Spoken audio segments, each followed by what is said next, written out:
कमर साहब और जौहर साहब भी लोगों के लिए भी and for our viewers as well बहुत अहम पेशरफ्त हुई है। ईरान के नायब वज़ीर ख़ारजा सईद खतीबज़ादा का कहना है अमरीकी बहरी जहाज भी आबनाए होर्मुज से गुजर सकते हैं, मगर उस वक्त तक जब तक कि वो कोई दुश्मनी पर मबनी तर्ज अमल इख्तियार ना करें। BBC फारसी का कहना है खतीबज़ादा ने ईरानी मीडिया को बताया आबनाए होर्मुज खुली हुई है, तकनीकी वजूहात के बायस जहाज़ों के लिए ज़रूरी है कि वो ईरानी फ़ौज के साथ राबता रखें।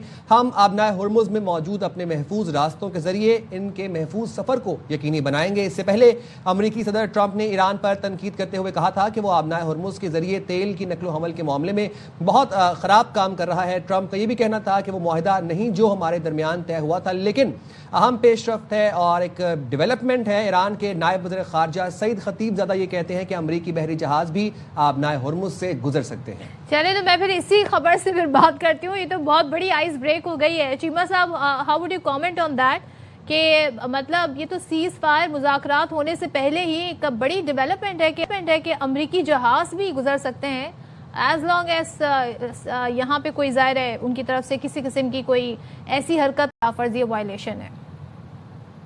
जी बिल्कुल, मैं समझता हूँ कि ज़ाहिर बात है ये सीज़ फायर के अंदर ये चीज़ थी कि इस चीज़ को ज़ाहिर बात है अगर वो अलाउ करेंगे, वो अलग बात है कि ईरान ने ये कहा है कि वो एक ख़ास किस्म का पैसेज देना चाहते हैं, वहाँ से गुजर सकते हैं। देखिए ईरान के पास परमानेंट ये एक लिवरेज आ गई है जिस लिवरेज को माजी में इस्तेमाल नहीं किया गया और जिस लिवरेज को शायद इस तरह फोकस भी नहीं किया गया, लेकिन इस जंग ने ईरान को ये लिवरेज दे दी है कि अब सारी दुनिया जो है उसमें ईरान ज़्यादा रेलेवेंट हो गया। लोगों को पता है जी कि जितनी ऑयल कार्गो ट्रेड यहाँ से गुजरेगी, ये जो शिपिंग रूट है इस पे आपने ईरान से बात करके गुजरना है। और कितनी देर तक ईरान कहता है जी कि यहाँ पे माइंस हैं, वो भी एक चीज़ है, कब वो क्लियर करते हैं, कब एक एनवायरनमेंट और जो ऑफ ट्रस्ट बनता है कि ईरान कहता है जी कि जहाँ जहाँ पे हमने माइंस लगाई थी फॉर इंस्टेंस हमने वो हटा दी हैं। तो मेरा ख्याल है कि ये फॉर सम टाइम ये सिचुएशन रहेगी। और वेरी स्मार्ट स्टेटमेंट चीमा साहब, अपर हैंड रखा है ईरान ने ये स्टेटमेंट देके। बिल्कुल अपर हैंड भी रखा है और दूसरी एक और बात भी है ना, ये गुडविल जेस्चर भी इसको हम CBMs हो रहे हैं, कॉन्फिडेंस बिल्डिंग मेजर्स हैं। और आपने देखे मुझे मेरी ज़ाती अंडरस्टैंडिंग में देखिए जब अमेरिकी वाइस प्रेसिडेंट और ईरान का इतना हाई लेवल विजिट हो रहा है तो इसका मतलब है बहुत सारी चीज़ें बैक एंड पे रेडी हो चुकी हैं, तैयार हो चुकी हैं। और ये सारे के सारे जो पैगामात आप तक पहुंच रहे हैं, ये इसका मतलब है कि जो लार्जर पिक्चर के ऊपर बिल्कुल क्लैरिटी है। अब या आपने सिग्नेचर्स की तरफ जाना है या इस सीज फायर को एक्सटेंड करना है। तो इट मीन्स कि ये जो सिग्नल्स आ रहे हैं इससे पता चलता है कि कल जब लीडरशिप यहाँ पे होगी या आज रात आती है तो बड़े ब्रेक थ्रू होने का जो चांस है। तो मैं समझता हूँ कि जैसे हम समझते हैं कि ये हमारी कामयाबी है। आज देखें बड़ी खुशी होती है, अच्छा लगता है कि पाकिस्तान दुनिया में for right reasons is known. Foreign minister साहब से, प्राइम मिनिस्टर साहब से दुनिया के लीडरशिप कांटेक्ट कर रही है। मैं यहाँ पे बताता चलूँ कि नरेंद्र मोदी साहब को 13 साल हो गए हैं, वो पाकिस्तान को आइसोलेट कर रहे थे और उनकी खारजा पॉलिसी जो है ना वो उसके अंदर ऐसी बहुत बड़ी तब्दीली आई है कि उनको अब लोग पूछ रहे हैं कि आपने क्या किया है और आपकी नाकामी की वजह क्या। और इंडिया के अंदर से आवाजें अब आ रही हैं। कमर साहब, ये आपने किसका जिक्र कर दिया? आज तो मोदी इतना इररेलेवेंट है और बाय द वे 3-4 दिनों से गोदी मीडिया इटसेल्फ मोदी की जो ग्रिलिंग कर रहे हैं। और यही आपकी वाली बात कि क्यों भारत आइसोलेट हो गया, क्यों भारत इररेलेवेंट हो गया। ये भी कोट करते हैं कि डिप्लोमेसी में जो कहावत है कि if you are not on the table you are on the menu. तो गोदी मीडिया खुद ही ग्रिल कर रहा है मोदी को। कमिंग टू जौहर साहब, बड़ी अच्छी डेवलपमेंट्स हो रही हैं और एक तरफ अभी पीस टॉक्स शुरू होनी है कल से बाकायदा तौर पर, लेकिन अभी से अच्छी खबरों का सिलसिला आना शुरू हो गया है। अब ये बयान आना ईरान की तरफ से कि अमेरिकी जहाज आबनाए होर्मुज से पास कर सकते हैं, इट्स ए गुडविल जेस्चर, जैसे सदर ने भी कहा। आपको क्या लग रहा है कि ये जो सिग्नलिंग है इससे आप क्या एंटिसिपेट करते हैं? जी बिल्कुल, ये खुशाइंद है, ये पॉजिटिव है। लेकिन ये मैं बताता चलूं, देखें ये इनिशियल जो अंडरस्टैंडिंग थी उसका हिस्सा था। उसमें 2 चीजें एग्री हुई थी, एक ये सीज फायर होगी और दूसरा ये है कि आबनाए होर्मुज को बिल्कुल खोल दिया जाएगा। लेकिन उस पर कुछ ये शिकायत ही आ रही थी कि ये अभी भी वो जो है ना पूरी तरह से खुला नहीं है। तो सिर्फ 15 जहाज दिन के वहां से गुजर रहे हैं और उनको भी पहले ईरान से परमिशन लेनी पड़ी। तो उस पर फिर कुछ जाहिर है कि तहफ़्फ़ुज़ात अमेरिकन को थे। तो ये अच्छी बात है कि अब ईरान ने वो क्लियर कर दिए हैं। तो बिकॉज देखें जब इब्तिदा होती है और जो बिल्कुल इब्तिदाई अंडरस्टैंडिंग होती है تو پھر اس کو پورا ہونا چاہیے.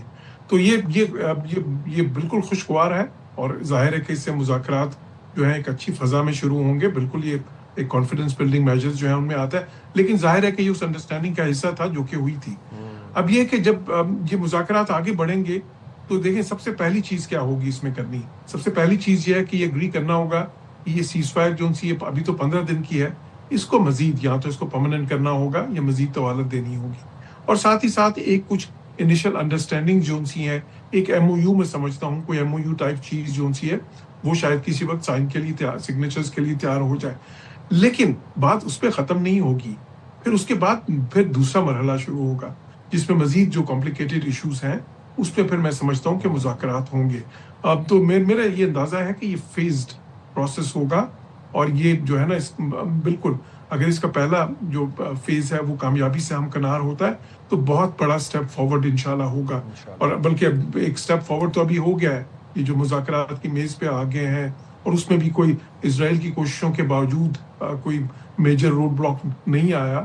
انہوں نے کوشش تو کی لیکن دونوں سائڈز جو سی ہیں افریقین اور پھر پاکستان کی جو معاونت ہے ایز اے میڈیٹر اور دوسرے ملکوں کا جو تعاون ہے جس طرح چین کا میں نے ذکر کیا, سعودیہ کا, ترکیہ, ایجپٹ, تو اس کی وجہ سے وہ مرحلہ عبور کیا گیا. تو انشاءاللہ یہ مذاکرات جو ہیں جو اسلام آباد میں اب ہوں گے یہ ہم دیکھیں گے کہ پوری دنیا سے میڈیا بالکل اس کے لیے آ رہا ہے.